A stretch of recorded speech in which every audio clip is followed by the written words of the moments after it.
कहानी संसार में लीजिए सुनिए निर्मल वर्मा की कहानी लवर्स। एल्प्स के सामने कॉरिडोर में अंग्रेजी अमेरिकी पत्रिकाओं की दुकान है। सीढ़ियों के नीचे जो बित्ते भर की जगह खाली रहती है, वहीं पर आमने सामने दो बेंचें बिछी हैं। इन बेंचों पर सेकेंड हैंड किताबें, पॉकेट बुक, उपन्यास और क्रिसमस कार्ड पड़े हैं। दिसंबर, पुराने साल के चंद आखिरी दिन। नीला आकाश, कपकपाती करारी हवा। कत्थई रंग का सूट पहने एक अधेड़ किंतु भारी डील डौल के व्यक्ति आते हैं। दुकान के सामने खड़े होकर ऊबी निगाहों से इधर उधर देखते हैं। उन्होंने पत्रिकाओं के ढेर के नीचे से एक जर्द पुरानी फटी मैगजीन उठाई है। मैगजीन के कवर पर लेटी एक अर्धनग्न गौर युवती का चित्र है। वह यह चित्र दुकान पर बैठे लड़के को दिखाते हैं और आंख मारकर हंसते हैं।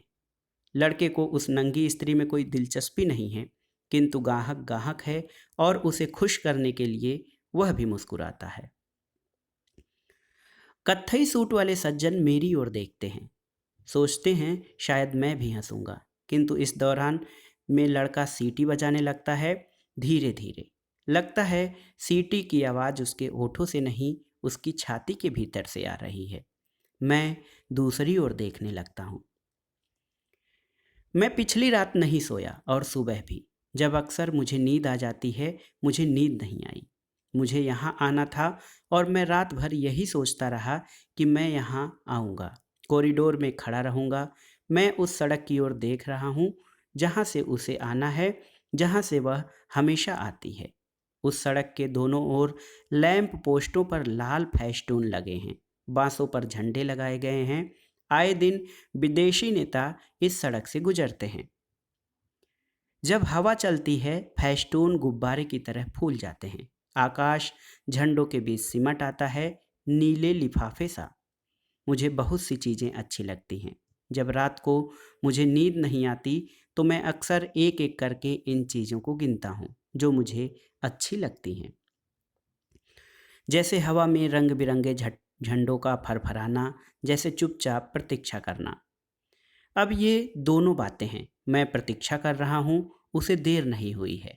मैं खुद जानबूझकर समय से पहले आ गया हूँ। उसे ठीक समय पर आना अच्छा लगता है, ना कुछ पहले ना कुछ बाद में। इसलिए मैं अक्सर ठीक समय से पहले आ जाता हूँ। मुझे प्रतीक्षा करना, देर तक प्रतीक्षा करते रहना अच्छा लगता है। धीरे धीरे समय पास सरक रहा है। एक ही जगह पर खड़े रहना, एक ही दिशा में ताकते रहना, यह शायद ठीक नहीं है। लोगों का कौतूहल जाग उठता है। मैं कॉरिडोर में टहलता हुआ एक बार फिर किताबों की दुकान के सामने खड़ा हो जाता हूँ। कत्थई रंग के सूट वाले सज्जन जा चुके हैं। इस बार दुकान पर कोई ग्राहक नहीं है। लड़का एक बार मेरी ओर ध्यान से देखता है और फिर मैली झाड़न से पत्रिकाओं पर जमी धूल पोंछने लगता है। कबर पर धूल का एक टुकड़ा आ सिमटा है। बीच में लेटी युवती की नंगी जांघों पर धूल के कण उड़ते हैं। लगता है वह सो रही है। फुटपाथ पर पत्तों का शोर है। यह शोर मैंने पिछली रात को भी सुना था। पिछली रात हमारे शहर में तेज हवा चली थी। आज सुबह जब मैं घर की सीढ़ियों से नीचे उतरा था, तो मैंने इन पत्तों को देखा था। कल रात ये पत्ते फुटपाथ से उड़कर सीढ़ियों पर आ ठहरे होंगे। मुझे ये सोचना अच्छा लगता है कि हम दोनों एक ही शहर में रहते हैं। एक ही शहर के पत्ते अलग अलग घरों की सीढ़ियों पर बिखर जाते हैं, और जब हवा चलती है तो उनका शोर उसके और मेरे घर के दरवाजों को एक संग खटखटाता है। यह दिल्ली है और दिसंबर के दिन है, और साल के आखिरी पत्ते कॉरिडोर में उड़ रहे हैं। मैं कनॉट प्लेस के एक कॉरिडोर में खड़ा हूँ और प्रतीक्षा कर रहा हूँ। वह आती होगी।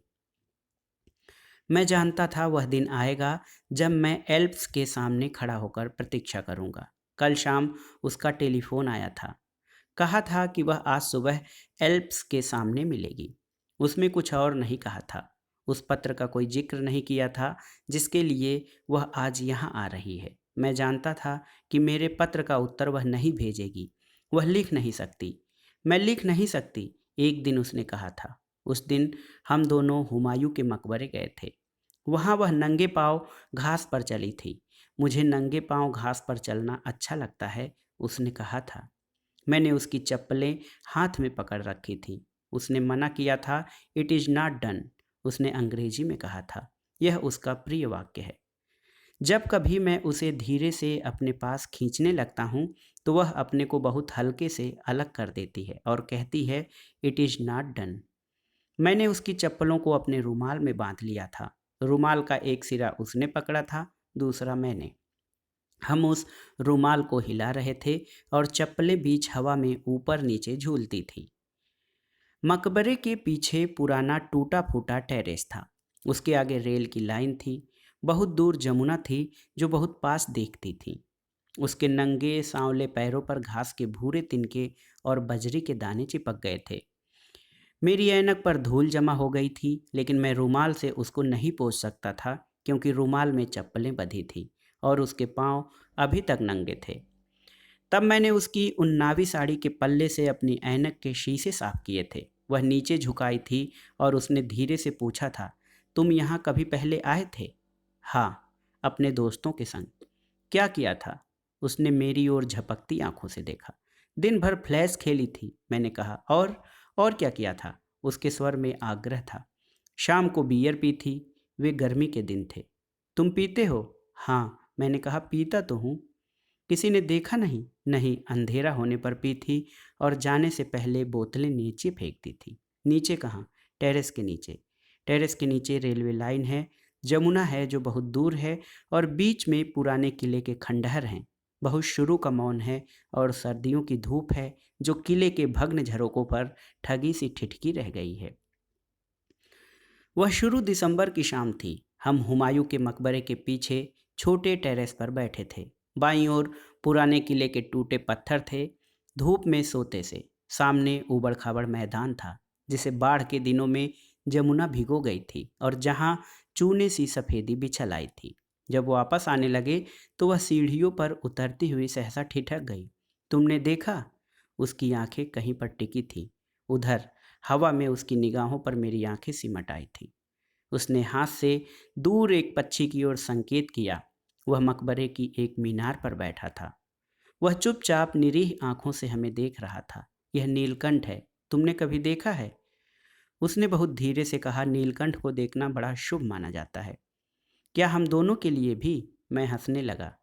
मेरी हंसी से शायद वह डर गया और अपने पंख फैलाकर गुंबद के परे उड़ गया था। क्या हम दोनों के लिए भी? यह मैंने कहा नहीं, सिर्फ सोचा था। कुछ शब्द हैं जो मैंने आज तक नहीं कहे। पुराने सिक्कों की तरह वे जेब में पड़े रहते हैं। न उन्हें फेंक सकता हूँ, न भुला पाता हूँ। जब वह आई तो मैं उसके बारे में नहीं सोच रहा था। मैं क्रिकेट के बारे में, सिनेमा के पोस्टरों के बारे में और कुछ गंदे अश्लील शब्दों के बारे में सोच रहा था जो कुछ देर पहले मैंने पब्लिक लेवेट्री की दीवार पर पढ़े थे। ऐसा अक्सर होता है। प्रतीक्षा करते हुए मैं उस व्यक्ति को बिल्कुल भूल जाता हूँ जिसकी मैं प्रतीक्षा कर रहा हूँ। सामने जो पेड़ों की कतार है वह सिंधिया हाउस की क्रॉसिंग तक जाती है और वहाँ ट्रैफिक लाइट लाल से गुलाबी होती है और गुलाबी से हरी।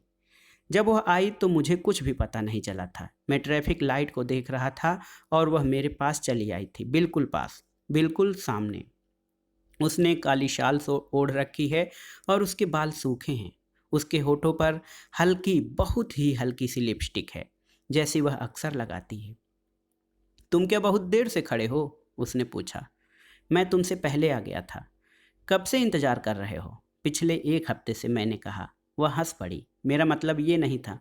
तुम यहाँ कब आए थे? मैं नहीं चाहता था कि वह जाने कि मैं रात भर जागता रहा हूँ। मैं सिर्फ यह चाहता हूँ कि उसने क्या निर्णय किया है। शायद मैं यह भी नहीं जानना चाहता। मैं सिर्फ उसे चाहता हूँ और यह मैं जानता हूँ। हम दोनों एल्प्स की तरफ बढ़ जाते हैं। दरवाजे पर खड़ा लड़का हमें सलाम करता है।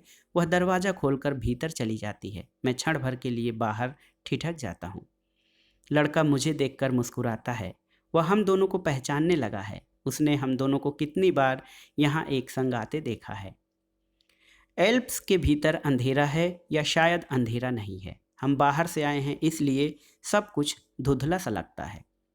बाहर दिसंबर की मुलायम धूप है। जब कभी दरवाज़ा खुलता है, धूप का एक सांवला सा धब्बा खरगोश की तरह भागता हुआ घुस आता है और जब तक दरवाज़ा दोबारा बंद नहीं होता वह पियानो के नीचे दुबका सा बैठा रहता है। आज अखबार में देखा? उसने पूछा। ना, मैंने सिर हिला दिया। शिमले में बर्फ गिरी है, तभी कल रात इतनी सर्दी थी, उसने कहा। मैं सारी खिड़कियां बंद करके सोई थी। कल रात मैं जागता रहा था, मैंने सोचा, और बाहर सूखे पत्तों का शोर होता रहा था। दिसंबर के दिनों में बहुत से पत्ते गिरते हैं, रात भर गिरते हैं। तुमने बर्फ देखी है निंदी? उसने पूछा। हाँ, क्यों? सच? आश्चर्य से उसकी आंखें फैल गईं। तब मैं बहुत छोटा था, अब तो कुछ भी याद नहीं, मैंने कहा। तुम अब भी छोटे लगते हो, उसने हंसकर कहा, जब तुम फुल स्लीव का स्वेटर पहनते हो। उसने अपना छोटा सा पर्स पास की खाली कुर्सी पर रख दिया और अपने दोनों हाथ शाल से बाहर निकाल लिए। वह मेरे स्वेटर को देख रही थी, मैं उसके हाथों को। उसके दोनों हाथ मेज पर टिके हैं, लगता है जैसे वे उससे अलग हों। वे बहुत नर्वस हैं, आधे खुले हुए आधे भींचे हुए, लगता है वे किसी अदृश्य चीज को पकड़े हुए हैं। हम कोने में बैठे हैं, वहाँ वेटर ने हमें नहीं देखा है। सुबह इतनी जल्दी बहुत कम लोग यहाँ आते हैं। हमारे आसपास की मेज कुर्सियाँ खाली पड़ी हैं। डांसिंग फ्लोर के दोनों ओर लाल शेड से ढक लैंप जले हैं। दिन के समय इनसे अधिक रोशनी नहीं आती, जो रोशनी आती है वह सिर्फ इतनी कि आसपास का अंधेरा दिख सके। कुछ फासले पर डांसिंग फ्लोर की दाईं ओर जॉर्ज और उसकी फियांस ने मुझे देख लिया है और मुस्कुराते हुए हवा में हाथ हिलाया है। जॉर्ज एल्प्स का पुराना ड्रमर है। 10:30 बजे ऑर्केस्ट्रा का प्रोग्राम आरंभ होगा, तब तक वह खाली है। वह जानता है मैं आज इतनी सुबह क्यों आया हूँ। वह मुझसे बड़ा है और मेरी सब बातें, खुली छिपी सब बातें जानता है। उसने मुझे देखा और मुस्कुराते हुए अपने फियांस के कानों में कुछ धीरे से फुसफुसाने लगा। वह अपना सिर मोड़कर गहरी उत्सुक आंखों से मुझे मुझे और उसे देख रही है। उसकी आंखों में अजीब सा कौतूहल है। यदि जॉर्ज उसकी बाह को खींचकर झिझोड़ न देता तो शायद वह देर तक हम लोगों को देखती रहती। मेरे हाथ में एक सिगरेट है जिसे मैंने अभी तक नहीं जलाया। दूसरा हाथ टांगों के नीचे दबा है। मैं आगे झुककर उसे दबाता हूँ। मुझे लगता है जब तक वह मेरे बोझ के नीचे बिल्कुल नहीं भीग जाएगा, तब तक ऐसे ही कांपता रहेगा। वेटर आया। मैंने उसे कोना कॉफी लाने के लिए कह दिया। वह चुप बैठी रही, कुर्सी पर रखे अपने पर्स को देखती रही। मैंने सोचा था तुम फोन करोगी, मैंने कहा। उसने मेरी ओर देखा, उसकी आंखों में हल्का सा विस्मय था। तुम काफ़ी अजीब बातें सोचते हो, उसने कहा। शायद यह गलत था, मैंने कहा। शायद तुम नाराज हो। पता नहीं, शायद हूँ, उसने कहा। मैं हंसने लगा। क्यों? तुम हंसते क्यों हो? कुछ नहीं, मुझे कुछ याद आ गया। क्या याद आ गया? उसने पूछा। तुम्हारी बात, इट इज़ नॉट डन। उसका निचला होठ धीरे से काँपा था, तितली सा जो उड़ने को होती है और फिर कुछ सोच कर बैठी रहती है। तुम उस दिन ठीक समय पर घर पहुंच गई थी। किस दिन? जब हम हुमायूं के मकबरे से लौटे थे ना। बस नहीं मिली, बहुत देर बाद स्कूटर लेना पड़ा। उस रात बड़ा अजीब सा लगा। कैसा अजीब सा? मैंने पूछा। देर तक नींद नहीं आई, उसने कहा। देर तक मैं उस नीलकंठ के बारे में सोचती रही जो हमने उस दिन देखा था मकबरे के गुंबद पर। नीलकंठ? मुझे वह शाम याद आती है। उस शाम हम पवेलियन के पीछे टेरेस पर बैठे थे। मेरे रुमाल में उसकी चप्पलें बंधी थी, उसके पांव नंगे थे। घास पर चलने से वे गीले हो गए थे और उन पर बजरी के 2-4 लाल दाने चिपके रह गए थे। अब वह शाम बहुत दूर लगती है। उस शाम एक धुंधली सी आकांक्षा आई थी और मैं डर गया था। लगता है आज वह डर हम दोनों का है, गेंद की तरह, कभी उसके पास जाता है, कभी मेरे पास। वह अपनी घबराहट को दबाने का प्रयत्न कर रही है, जिसे मैं नहीं देख रहा। मेज के नीचे कुर्सी पर भिंचा मेरा हाथ कांप रहा है, जिसे वह नहीं देख सकती। हम केवल एक दूसरे की ओर देख सकते हैं और ये जानते हैं कि ये मरते वर्ष के कुछ आखिरी दिन हैं और बाहर दिसंबर के उन पीले पत्तों का शोर है जो दिल्ली की तमाम सड़कों पर धीरे धीरे झर रहे हैं। मुझे लगता है जैसे मैं वह सब कुछ कह दूं जो मैं पिछले हफ्ते के दौरान सड़क पर चलते हुए, बस की प्रतीक्षा करते हुए, रात को सोने से पहले और सोते हुए पल छिन सोचता रहा हूँ, अपने से कहता रहा हूँ। मैं भूला नहीं हूँ। कुछ चीज़ें हैं जो हमेशा साथ रहती हैं, उन्हें याद रखना नहीं होता। कुछ चीज़ें हैं जो खो जाती हैं, खो जाने में ही उनका अर्थ है, उन्हें भुलाना नहीं होता। वेटर आया और कोना कॉफ़ी की बोतल से पहले उसके और फिर मेरे प्याले में कॉफ़ी उड़ेल दी। हमारे सामने वाली मेज पर एक अंग्रेज युवती आकर बैठ गई। उसके संग एक छोटा सा लड़का है जो उसकी कुर्सी के पीछे खड़ा है। युवती का चेहरा मीनू के पीछे छिप गया। "What will you have Sunny?" लड़का पंजों के बल खड़ा हुआ, सिर झुकाकर मीनू को देख रहा है। ऊँ ऊँ ऊँ। लड़के ने जुबान बाहर निकालकर बिल्ली की तरह नाक सिकोड़ ली। "Oh shut up, want you sit down?" Dancing floor के पीछे जो कुर्सियां अभी तक खाली पड़ी थीं, वो धीरे धीरे भरने लगी। लगता है बाहर सूरज बादलों में छिप गया है। सामने खिड़की के शीशों पर रोशनी का हल्का सा आभास है। जब दरवाज़ा खुलता है तो पहले की तरह धूप का टुकड़ा भीतर नहीं आता, सिर्फ हवा आती है और मैली सी धुंध। दरवाज़ा खुलकर एकदम बंद नहीं होता और हम बाहर देख लेते हैं। बाहर सर्दी का धुंधलका है और दिसंबर का मेघाच्छन्न आकाश, जो कुछ देर पहले बिल्कुल नीला था। जहाँ हम बैठे हैं वह एक कोना है। जब कभी हम यहाँ आते हैं, और ऐसा अक्सर होता है, तो यहीं बैठते हैं। उस कोने में बैठना अच्छा लगता है। वह चम्मच से मेजपोश पर लकीरें खींचती है और मैं अपनी उन कहानियों के बारे में सोचता हूँ जो मैंने नहीं लिखी, जो शायद मैं कभी नहीं लिखूँगा, और मुझे उनके बारे में सोचना अच्छा लगता है। 2 दिन बाद क्रिसमस है। क्वींस वे की दुकानों पर इन दिनों भीड़ लगी रहती है। कुछ लोग खरीदारी करने के बाद अक्सर यहाँ आते हैं। उनके हाथों में रंग बिरंगी बास्केट, थैले और लिफाफे हैं। जब वे भीतर आते हैं वह दरवाजे की ओर देखने लगती है। उसकी आंखें बहुत उदास हैं। मैं उसकी बाहों को देख रहा हूँ। प्लास्टिक की चूड़ी और ज़्यादा नीचे खिसक आई है। उसका निचला हिस्सा प्याले की कॉफी में भीग रहा है और चमक रहा है। "निंदी," उसने धीरे से कहा और रुक गई। "यह मेरे घर का नाम है," एक बार उसके पूछने पर मैंने बताया था। "जब कभी हम दोनों अकेले होते हैं, जब कभी हम दोनों एक दूसरे के संग होते हुए भी अपने अपने में अकेले हो जाते हैं, और उसे लगता है कि उसकी बात से मुझे तकलीफ होगी, तो वह मुझे इसी नाम से बुलाती है। मेरा हाथ मेरे घुटनों के बीच दबा है। लगता है अब वह क्षण आ गया है जिसकी इतनी देर से प्रतीक्षा थी। वह आ गया है और हम दोनों के बीच आकर बैठ गया है। "निंदी, यह गलत है," उसने धीरे से कहा, इतने धीरे से कि मैं हंसने लगा। "तुम क्या इतनी देर से यही सोच रही थी?" मैंने कहा। "निंदी, सच?" वह भी हंसने लगी, किंतु उसकी आंखें पहले जैसी ही उदास हैं। "मैंने इस तरह कभी नहीं सोचा था।" "किस तरह?" मैंने पूछा। "जैसे तुमने मुझे लिखा था।" "मैंने उसे कई बार पढ़ा है निंदी, यह गलत है, सच बहुत गलत है निंदी।" उसने मेरी ओर देखा। उसके बाल बहुत रूखे हैं और होठों पर बहुत हल्की लिपस्टिक है। जैसे वह लिपस्टिक न हो, सिर्फ होठों का रंग ही तनिक गहरा हो गया हो। वह मेरी ओर देख रही है। "निंदी, तुम..." उसने आगे कुछ कहा जो बहुत धीमा था। मैंने उसकी ओर देखा। उसने अपनी 2 उंगलियों में रुमाल कसकर लपेट लिया था। "निंदी, सच तुम पागल हो। मैंने कभी ऐसे नहीं सोचा। Not in that way."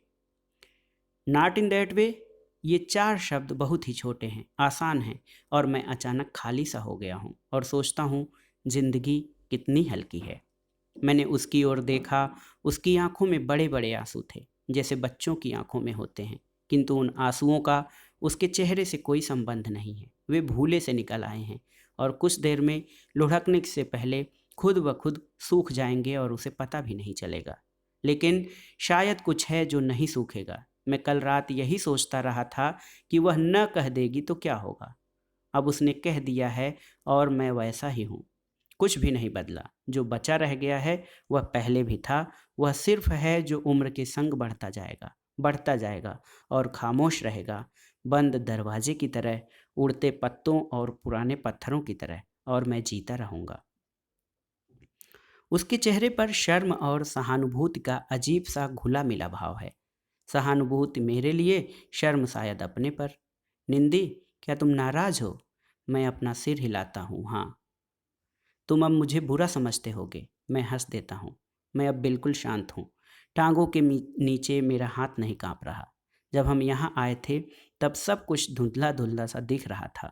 लगा था जैसे सपने में मैं सब कुछ देख रहा हूँ। सपना अब भी लगता है। उसकी शाल, उसकी सफ़ेद मुलायम बाहें, लेकिन अब वे ठोस हैं, वास्तविक हैं। मैं चाहूँ तो उन्हें छू सकता हूँ और उन्हें छूते हुए मेरा हाथ नहीं कांपेगा। "Nindi, we can be friends can't we, उसने अंग्रेजी में कहा। जब वह किसी बात से बहुत जल्दी घबरा जाती है तो हमेशा अंग्रेजी में बोलती है और मुझे उसकी यह घबराहट अच्छी लगती है।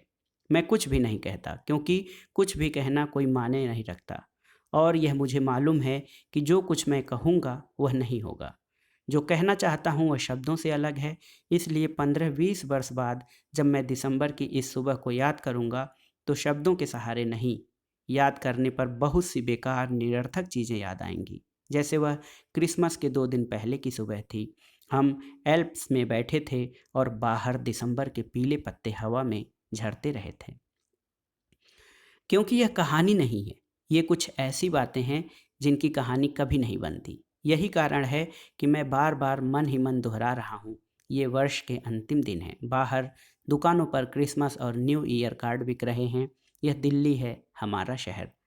बरसों से हम दोनों अलग अलग घरों में रहे हैं, किंतु आज की सुबह हम दोनों अपने अपने रास्तों से हटकर इस छोटे से काफे में आ बैठे हैं, कुछ देर के लिए। कुछ देर के बाद वह अपने घर जाएगी और मैं जॉर्ज के कमरे में चला जाऊंगा।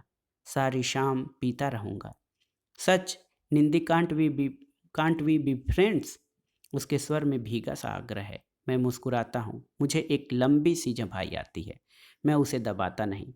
अब मैं बिना शर्म महसूस किए उससे कह सकता हूँ कि कल सारी रात मैं जागता रहा था। क्या सोच रहे हो, उसने पूछा।